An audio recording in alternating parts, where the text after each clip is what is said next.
예, 여러분 반갑습니다. 어반입니다. 오늘은 일본 저소득 노동자의 이야기를 한번 하려고 하는데, 요게 또 쇼츠가 돌아다니더라고. 요즘 쇼츠로 예, 썰을 좀 약간 날로 먹는 그런 느낌이 있는데, 뭐 아무렴 어때? 그지? 그래서 일본 저소득 노동자 루키의 고백이라고 해서 월급 22만 엔을 받는 저소득 노동자들이 있다로 이야기가 시작이 됩니다. 그래서 야근으로 막차를 놓쳐서 집에도 가지 못하고 이제 밤을 새야 되는 거지.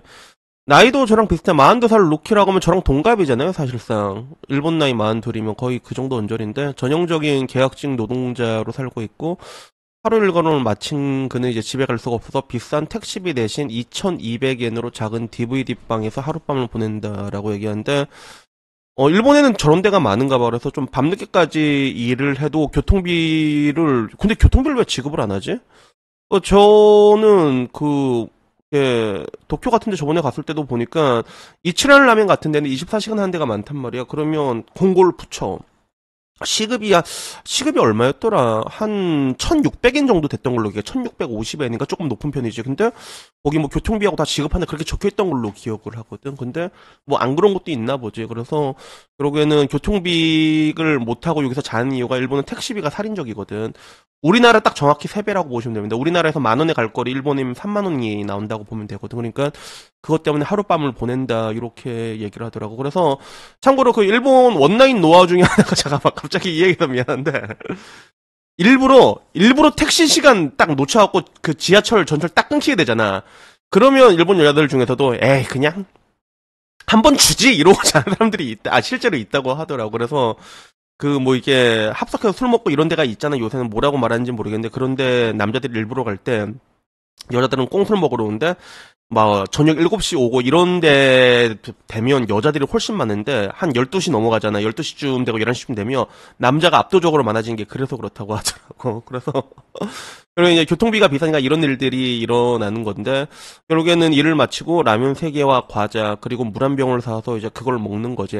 그걸 먹고, 매일 오전 8시부터 밤 7시까지 때로는 자정까지 일하는데 월급이 고작 22만 엔, 한국 돈으로 150만 원밖에 벌지 못한다 이렇게 얘기를 하는 거야. 그리고 이 사람은 고등학교도 중퇴하고 기술도 없는 상태로 사회에 나왔는데 그래도 도쿄에서 이렇게 하루하루 버티고 사는 것도 감사하다고 생각을 한다고 합니다. 그리고 그 와중에 목욕비로 660엔을 이렇게 내서 깨끗하게 씻고 새벽 1시 30분에 잠자리에 들고 또 내일 또 일을 하는 거지. 그래서 42살이 된 지금도 정규직이 될 수 없는 루키는 말합니다. 미래 따위 생각할 여유가 없어. 하루하루 버티는 게 전부다. 뭐 이렇게 이야기하고 이런 쇼츠가 이렇게 끝나더라고. 그래서 요걸 보는 사람들의 반응은 그래도 좀 나름 훈훈했습니다.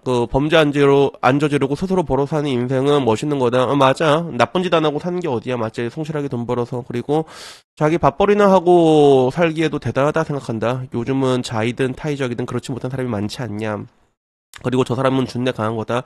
하루하루 힘들지만 그걸 이겨내고 살아남았잖아. 세상에는 강한 놈이라는 거는 살아남는 놈이다. 그렇지. 어제 올렸던 아일리시 그렇잖아, 그치? 마그네리 그런 얘기 있고, 이거 어디서 많이 본 모인데, 이 수도세 이 양반 어디서 많이 본 사람인데, 이 사람 실제로 일본 쪽에서 외노자다 온 사람이거든. 그래서 자기는 일본인 친구가 있는데 다행히 집과 가까이 계약직을 얻어서 밖에서 나를 안 세워도 되지만 저분과 비슷하게 살아간다. 뭐 이제 저도 다음 달에 직장이 오래서 퇴사하는데 막막하다. 도세야 힘내라. 도세야 힘내라. 그래서. 밖에 나가는 것도 힘들어하는 사람 넘치는데 저 정도면 정신이 맑은 사람이고 나이 먹고 보니 남한테 피해 안 주고 열심히 사는 사람이 좀 멋있어 보인다. 뭐 이런 이야기들도 있습니다. 그래서 뭐 그 뒤로는 월급 적다고 백수로 사는 사람 반성해라. 스카이 졸업해서 뭐 백수로 노는 것보단 저 사람이 더 대단하다.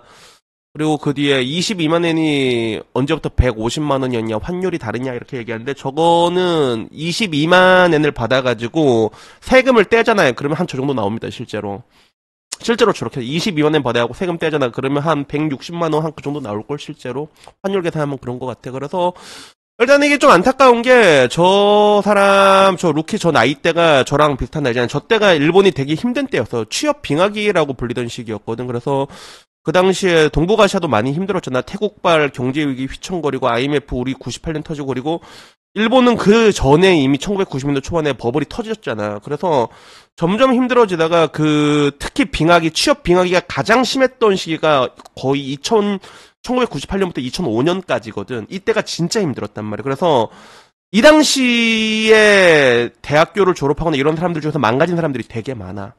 그래서 그게 왜 망가지냐면 저 이전에 일본의 고용구조는 종신고용이 기본 형태였거든. 그리고 우리나라 고용 형태도 종신고용이란 게 일본에서 넘어온 건데 저 때 많이 변했어. 일본의 법 같은 게. 그리고 흔히 말하는 파견직 블랙 기업 이런 것들 있잖아. 저 때부터 많아지기 시작하고 저 때도 사람을 많이 안 뽑고 그러다 보니까 저 때 좀 취업 시기가 엉켰던 사람들 중에서는 실제로 저렇게 사는 사람들이 굉장히 많다고 하더라고. 그래서 보면서도 뭐 저렇게 뭐 그래도 힘들게 이렇게 살아가고 있구나 저런 생각이 들었고, 그리고 한편으로는 저걸 보면서 느꼈던 게 그래도 저렇게 열심히 성실하게 살아가는데 저렇게 계속 살잖아. 미래가 안 보인다는 거지. 그냥 버티는 게 전부잖아. 그래서 좀 약간 짠하다는 느낌이 들더라고. 그리고 실제로 제가 얼마 전에 이게 상담을 받는데 저는 약간 좀 캥거루나 이런 부분에 대해서는 그래도 조금 부정적으로 얘기를 했잖아요. 부정적으로 얘기하고 좀 이렇게 혼자 사는 거, 그럼 나가서 좀 혼자 살아라. 인간은 좀 혼자 살 때 성장한다. 이렇게 얘기하고, 저 같은 경우도 실제로 고시원 생활도 많이 했잖아. 저는 고등학교 검정고시로 졸업을 했는데, 그 다음에 대학교 들어가기 전까지 고시원 생활을 했거든. 그리고 대학교 들어가고 일하면서도 고시원 생활을 했고, 고시원 생활만 내가 한 4년 정도 했단 말이야. 그리고 그 후로도 계속 혼자 살았거든. 그러니까 엄마가 그 얘기했던 게 기억나. 군대 가니까 얼굴 자주 봐서 좋다고. 군대 가서 휴가 나면 그게 얼굴 자주 봐서 좋다고 얘기해서 저는 항상 혼자 살아가지고, 난 뭐 이제 와서 뭐 혼자가 편해진 것도 있긴 하지만 그때 좀 혼자 살면서 좀 많이 좀 성장한다는 게 내 지론이었는데, 근데 요새는 이게 조금 변한 게 아까 말했던 저 루키라는 애도 그렇고, 그리고 제가 얼마 전에 또 투자 상담을 했거든. 우리 방에 있는 꼬맹이 중에서 여자애가 하나 있단 말이야. 여자애가 하나 있는데, 오빠! 코모든 돈도 투자 상담 해줘요? 이렇게 물어보는 거야. 그래서, 치킨 2마리만 내라. 그러면 해줄게. 이러니까, 오빠, 그러면 저 투자 상담 할게요. 그래서, 31인가, 나이가 30인가, 그렇거든. 그리고, 너 무슨 일 하냐니까, 오빠, 젖속기업 다녀요? 젖속기업요? 이렇게 얘기해서, 악덕 젖속기업 다녀요? 그러니까 일도 좀 늦게까지 시킨대. 월급은 많이 나니? 오빠, 저 250층이에요? 이렇게 얘기하는데, 근데 31살인가 근데 보는데 여자애가 돈을 1억 3천인가 모아놓은 거야. 그래서 야 이거 코모돈 돈 치곤 제법 많이 모았다라고 하니까, 오빠 저는요 돈 아까서 옷도 잘 안 사 입어요. 이래서 야 꼼데가르송 이런 거 이 정도는 괜찮지 않으니까, 오빠 옷이 10만원 넘어가면 절대로 안 사요. 근데 걔가 그렇게 돈을 많이 모을 수 있는 건 결국엔 집에 얹혀 사니까 그게 그렇게 된 거거든. 그러니까 저런 걸 보면 조금 짠한 것 같아. 그래서 나도 이제는 좀 캥거루에 대해서 이제 예전에는 내가 좀 부정적으로 얘기했잖아. 그래서 일단 나가서 부딪혀보고 이렇게 혼자 성장을 해 이렇게 얘기했는데, 근데 결국에는 집에 얹혀 살아서 1억 3천을 모으는 걔를 보고 나니까 야 저것도 괜찮은 것 같은데, 그런 생각이 실제로 진짜 그런 생각이 들었어요. 실제로 들었고, 그리고 루키 같은 저런 친구들을 보면 또 만약에 저런 친구가 만약에 집이라도 왔다 갔다 할 수 있었잖아. 그러면 뭐 그런 비용이라도 좀 세이브를 할 수 있고, 그러면 못해도 150을 받더라도 저축이라도 뭐 이렇게 알뜰살뜰하게 하면 뭐 50이라도 할 거 아니야. 그러면 그게 다르거든. 그게 50개라도 저축을 하고 안 하고, 저축을 해 나가는 것 자체가 미래를 그릴 수 있잖아. 미래를 그릴 수 있는 거하고 없는 거하고 사람이 느끼는 그 인생의 프레셔는 완전히 다른데, 그런 생각이 들었던 것 같아. 그래서 이게 더 안타까운 거는 앞으로는 그런 것 같아. 앞으로는 나도 그 얘기를 했잖아. 여러분들한테, 저한테도 이렇게 어바니 형, 저 300초인데 결혼을 해야 될까 하지 말할까요? 그러면 정말로 이렇게 사랑하는 사람 만나가지고 서로 힘합쳐서 살 자신이 없으면 그냥 포기하는 게 낫다라고 얘기하는 게, 앞으로는 이제 더 힘들어질 거란 말이야. 더 힘들어질 거라고 가정을 했을 때 뭔가 부모로서 요구되는 기대치가 더 커질 수밖에 없는 것 같아요. 그게. 그런 게 더 없는 것 같고, 그래서 이런 말하면 지금 되게 조심스러운 얘기긴 하지만, 그래도 만약에 내 자식이 저렇게 그래도 성실하게 일을 하잖아. 저렇게. 그러면 야 너 여기 와가지고 뭐 집에 얹혀 살더라도 그거 상관없으니까 돈이라도 이렇게 바짝바짝 모아가지고 그래 일이라도 열심히 해라.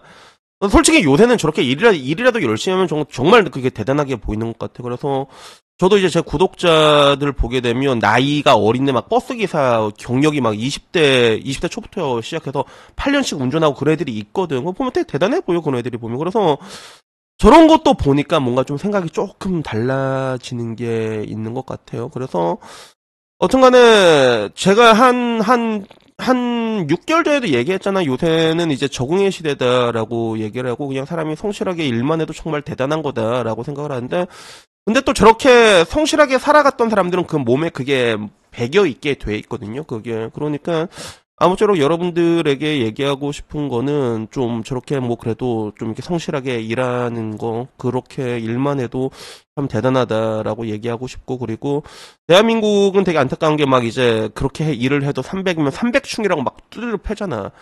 루키 봐봐. 저렇게 열심히 해도 150만 원이면 한국에 오면 뭐가 됐냐 말이야. 맞잖아. 그런 이렇게 그걸 기어의 차이가 두드려 패는 이런 개 죗 같은 문화는 좀 빨리 없어져야 되지 않나. 그런 것들이 빨리 없어져야 되지 않나라는 그런 생각이 듭니다. 근데 아마 없어지게 될 거야. 왜? 대한민국이 힘들어지잖아. 힘들어지고 사람들이 죽어나가기 시작하면 이제는 과거처럼 막 플렉스하고 이런 사람들 있잖아. 이런 사람들 잡아서 조질걸 진짜. 그렇게 변할 수밖에 없으니까 그런 문화는 변하기 시작할 건데 근데 문제는 이렇게 또 변해버리게 돼버리면 그것도 또 그 나름대로 또 다른 문제가 또 생기게 될 거야. 그래가지고 어쨌간에 뭐 오늘 이야기는요 여기까지고요. 마지막으로 얘기하고 싶은 거는 이 땅에 그래도 오늘도 뭐 성실하게 하루 먹고 살고 이렇게 그런 사람들도 실제로 많잖아. 그런 분들에게 그냥 힘내시라는 얘기 하고 싶고 내가 되게 쓸쓸하다. 술 마실 사람이 없다. 그러면 제 방송 요새 방송 키면 거의 술만 마시거든요. 같이 와갖고 고생했다고 우리 소주 한 잔 마시면서 독려해줄 수 있는 그런 이야기장을 제가 가끔씩 만들고 있으니까 보통 라방은 9시 전후로 플러스 마이너스 그때 기준으로 열린 경우가 많거든요. 그러니까 좀 힘드시고 열심히 일하고 그러면 뭐 소주 한 잔 먹고 싶으면 소주 한 병 사갖고 라방 안주 좀 준비해가지고 와갖고 같이 뭐 한 잔 하시면 될 것 같습니다. 여튼 뭐 오늘 이야기 여기까지고요. 다음에 좀 더 재밌는 이야기로 찾아뵙도록 하겠습니다. 이상입니다. 감사합니다. 땡큐.